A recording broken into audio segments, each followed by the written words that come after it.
Adamlar жоқ. Саналуу гана адамдар отурат.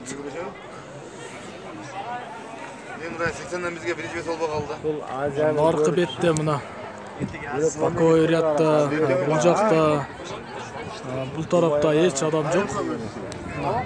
Сахнанын тушунда гана бир сейрек адамдар отурат.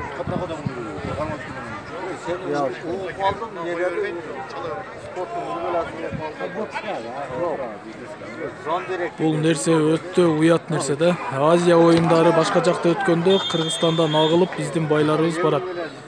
Бирок тилекке каршы ушул өзүбүздө Ош шаарында өтүп атканда бир аз эле адам келген, бул өтө уят. Өкүнүчтүү. Бекер толуу болот дейт. Башка спорттун түрүнөн болсо, башка улуттардын спорту болгондо адам батпай калат.